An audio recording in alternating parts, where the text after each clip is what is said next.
Olá pessoal, é com imenso prazer que a gente abre hoje a segunda temporada da websérie Encontro com o Autor. Essa websérie, na verdade, que é um projeto da Unidade de Gestão de Cultura e tem o objetivo de promover os autores que estão aqui no nosso território, em Campo Limpo Paulista, escrevendo e dialogando com o universo da literatura. Hoje a gente traz o César Gonçalves, ele que nasceu no Paraná e que veio parar em Campo Limpo e escreve um tipo de literatura que é bem peculiar. São os faroestes, livros de bolso. E agora conheça um pouco do trabalho dele, o Stephen West, o pseudônimo usado para assinar esse belo trabalho. Tudo bem, César? Como é que você está? Tudo bem, graças a Deus. Primeiramente, queria agradecer a sua presença, a disponibilidade de conversar um pouquinho com a gente e de contar como é que você chegou a esse universo do faroeste com os livros de bolso, com tanta obra, né, já aqui presente na nossa biblioteca. Quero, antes de mais nada, dizer que você pode acessar o trabalho do César em mãos através do acervo da nossa Biblioteca Central aqui na Avenida Alfred Krupp. Vamos lá, César, conta um pouquinho pra gente da tua trajetória. Você nasceu no Paraná? Sim, eu nasci no Paraná, mas a família mudou-se para Mato Grosso, que naquele tempo não era dividido ainda, e eu tinha 6 anos de idade, né? Ou seja, praticamente fui criado lá. Não saí do Paraná, me levaram. E eu vejo que essa sua cidade era uma cidade miúda. Hoje ela tem 7 mil habitantes, mais ou menos? Olha, deve ter mais ou menos isso. Cidade pequena, né? E, então, aí fui para Mato Grosso, que depois se tornou Mato Grosso do Sul, a parte que eu morava, né? E lá, a gente não tinha essa disponibilidade de hoje, né? De informática, essa coisa toda. TV não era todo mundo que tinha, não havia energia, então era luz de motor. Quem tinha TV era bateria, era luz de motor. E a distração que a gente tinha era ler gibi, quadrinho Disney, quadrinho Marvel. E meus irmãos liam muito faroeste, quadrinhos do Tex Willer e muito faroeste, porque era um livro barato, né? Era um preço inferior a um maço de cigarro. Então comprava muito, e eu desde pequenininho já aprendi a ler com isso, né? E tomei muito gosto pela literatura do faroeste, só que eu não fazia ideia que a maioria dos escritores são brasileiros. Olha que curioso, isso eu também não fazia ideia. Quando eu conheci um pouquinho aqui da sua obra, eu vi que você se inspirou no faroeste americano. Sim. Os filmes de Bang Bang que eram traduzidos para as páginas dos bolso-livros, é esse o nome, né? Exatamente. Então, só no final, aliás, no início dos anos 90, que eu vim a descobrir que a maioria dos livros eram escritos por brasileiros que se escondiam atrás de pseudônimos, porque era uma escolha das editoras, por motivo mercadológico, né? Sim, e aí você via o nome aqui em inglês e tal, e imaginava que também era do mundo americano, do universo americano. Inclusive, vale ressaltar que um brasileiro é recordista. Que legal. José Carlos Inouye, ele é recordista em escrever livros de bolso. Ou seja, é o cara que mais publicou livro de bolso no mundo. Exatamente. No gênero faroeste. Tá no Guinness. Que legal. E ele é da onde? Ele é de São Paulo. Agora, ultimamente, eu não sei onde ele está morando. Eu não tenho muita informação. Mas ele era formado em medicina e desistiu da medicina para se tornar escritor. Olha que curioso. E ele escrevia muito, ele trabalhava para mais de uma editora, né? Depois, com o tempo, eu vim a descobrir que Tony Carson é Antônio Ribeiro, o Inouye usava muitos pseudônimos. Depois que a gente vem a descobrir. E eu só vim a saber quando comprei um livro de bolso da Nova Leitura e estava lá. Chumbo Mortal, Peter Bravos. Na hora que abri, dentro estava Peter Bravos e entre parênteses, pseudônimo de Júlio Emílio Braz. Aí você foi entender o que era o pseudônimo. Exatamente. Eu falei, então tem brasileiro que escreve, rapaz. Isso te animou, isso te inspirou. Aí deu aquela ideia de escrever, né? E acabei escrevendo um livro, entrei em contato com a Publimap e comecei a trabalhar com a Publimap. Depois passei para a EDC, só que eu já peguei o final dessa era do livro de bolso, né? Vendia muito, né? Vendia muito Mas chegou uma época que... E a tua primeira publicação, pelo que eu entendi da tua história, foi em 1991. Isso. E aí já estava a decadência, né, desse gênero que era o Bolso Livro Faroeste. Exatamente, já estava se encaminhando para o final, né? Que foi a Rota Suicida e depois, é isso? Isso, Rota Suicida, depois veio Os Condenados, veio Rancho Vermelho, veio tudo isso que a gente tem aqui. Isso. Você quer mostrar um pouquinho? Sim. E falar para o pessoal os temas e o seu pseudônimo que a gente já apresentou, isso. Mas dizer, né? Eles passaram por etapas de escrita diferente, sim. Por editoras diferentes. Exatamente. Então, se você puder apresentar um pouquinho, acho que o pessoal lá em casa está curioso. E aí você apresenta para essa câmera por quê? Todos esses exemplares nós temos no Centro Cultural, na nossa Biblioteca Central. Fica à vontade, César. Rota Suicida foi o primeiro que eu escrevi. Aí depois veio Os Condenados, né? Os Matadores, todos esses pela Publimap, né? Porém, o editor com quem eu trabalhava, ele teve doente e ficou afastado um tempo e transferiu-se depois para outra editora, né? Que é o Rancho Vermelho. Então eu usei vários pseudônimos. Jeff Gunn. Ah, você trocou de pseudônimo Alfonso no decorrer. Neves, isso. Houve vários pseudônimos. Juan Huertano também. Isso é para deixar o leitor maluco, né? E eu também, porque aqui, ó, saiu com o pseudônimo Juan Huertano e dentro tava o que eu queria, que era Stephen West. Porque eu queria esse pseudônimo, mas o editor fazia muita atrapalhada. Aí, até pseudônimo feminino ele colocou. Mas olha, eu imagino, porque se até o nome das pessoas eram trocados no cartório antigamente, né? Por exemplo, o meu nome é Jean. Não era para ser com J, minha mãe queria que fosse com G. Giancarlo, tudo junto. E aí virou uma coisa atrapalhada, assim, sabe? Então, antigamente era muito comum esse tipo de coisa, né? Então, eu escolhi esse pseudônimo Stephen West porque eu gosto muito de Stephen King. Imaginei. Aquele mestre do horror e da fantasia. Sim. E eu lia também muito Morris West, um escritor australiano. Aí peguei um nome de cada, como combinava com Faroeste, né? Então, Stephen West, exatamente. Aí saiu o livro com um pseudônimo feminino, Diana Hills. Os caras tiram até sarro, né? Tá louco, virou mulherzinha. Aí eu falei, não, fazer o quê? O cara colocou... É porque é uma história muito romântica, né? Tá. Ela é faroeste, mas é muito romântica. Vai então... ver que vendia mais se fosse uma escritora. Exatamente, para atrair o público feminino também, né? Tinha entendi, tudo isso aí. Isso é legal. Uma estratégia, né? Sim. Estratégia da editora.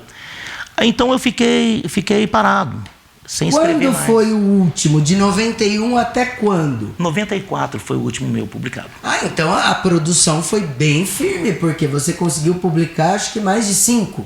Não, eu publiquei ao todo, foram 21 livros, se não me engano. 21. Olha, é que não estão todos aqui. Não estão todos aqui. Sim.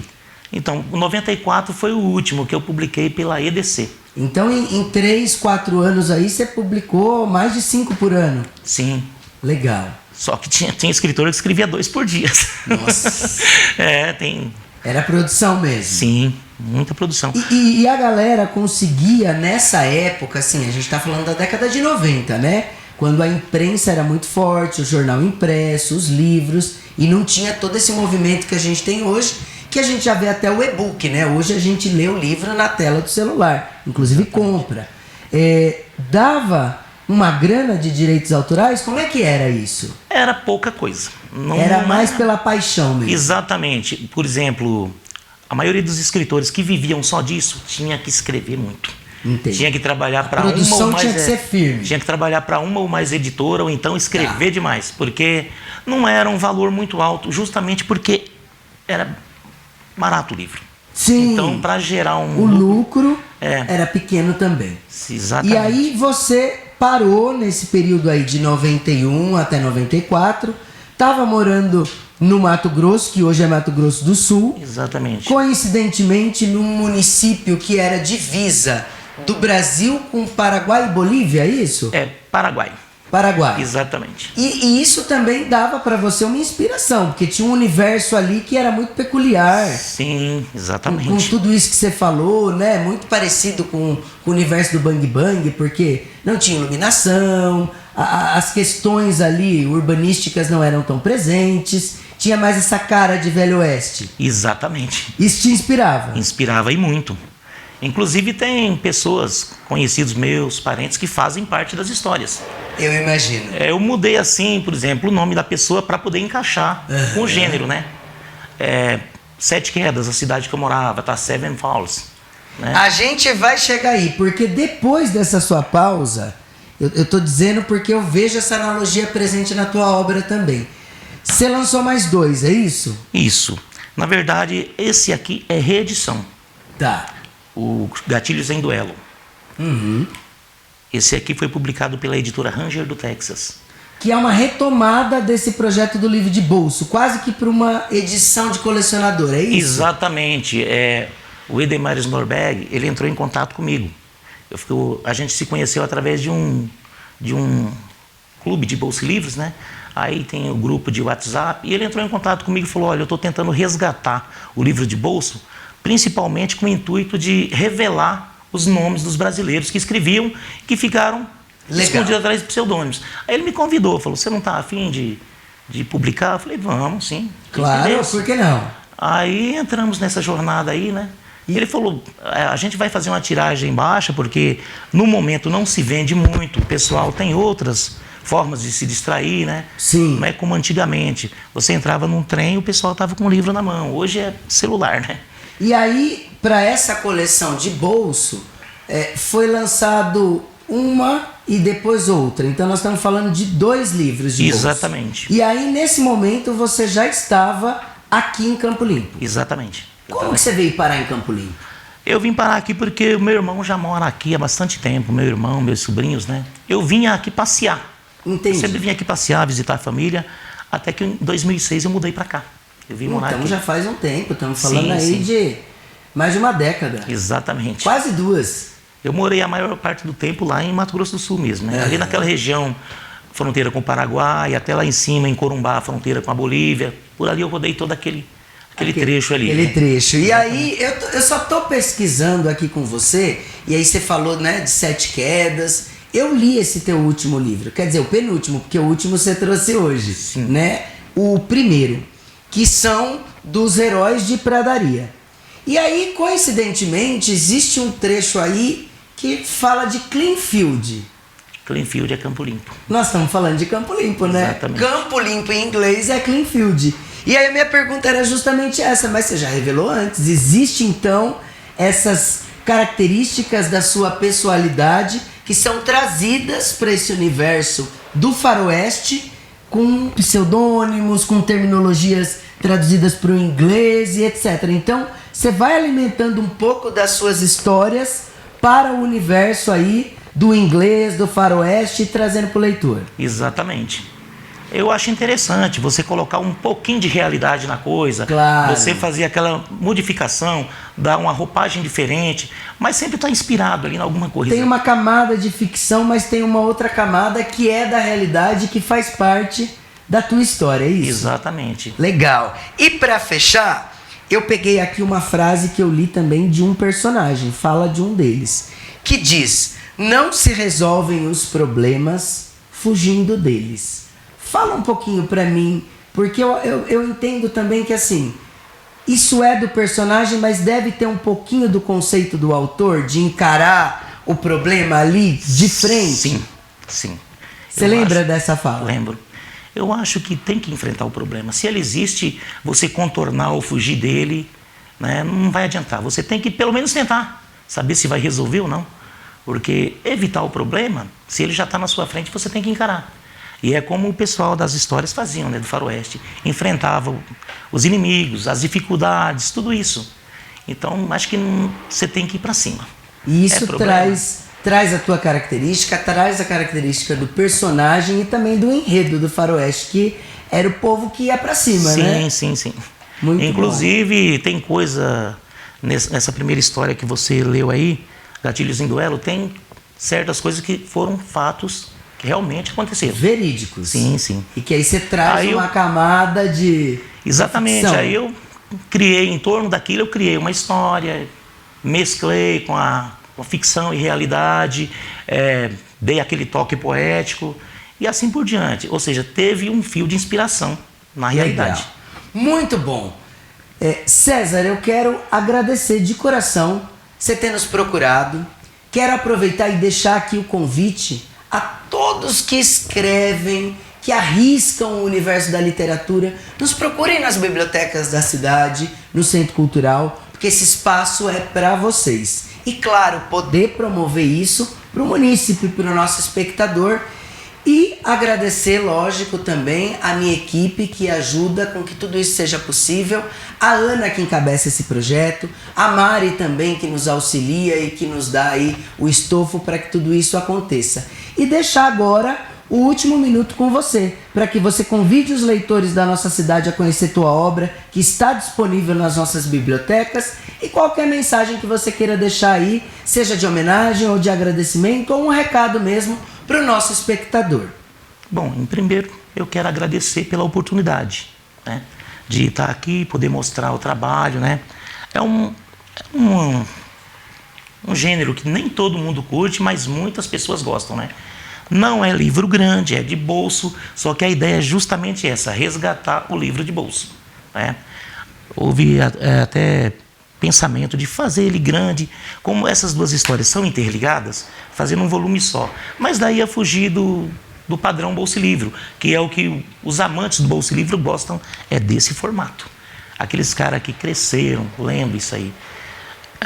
E quem quiser entrar em contato comigo para adquirir livro ou conversar sobre o trabalho, né? Tem trabalho que está sendo realizado, estou escrevendo mais, futuramente será publicado, né? A Heróis da Pradaria vai continuar, tá para sair o 3º volume de um outro autor, que vou revelar em breve aí. Assim que tiver, a gente vai apresentar para vocês também na biblioteca. É de um escritor muito famoso, né? Que já ganhou o prêmio Jabuti, é consagrado. Que legal. Né? Então, a Heróis da Pradaria vai seguir em frente, não Muito vai cair bem. do cavalo. Eu quero parabenizá-lo, dizer que nós estamos sempre de portas abertas para que a tua obra esteja presente para os nossos munícipes e, além de tudo, né, deixar aqui o agradecimento a vocês que nos prestigiaram. Desejo sucesso e que a gente consiga aí, numa próxima oportunidade, falar desse livro que vem por aí. Sim, valeu, nossa. César. Obrigado. Obrigado. Obrigado, pessoal.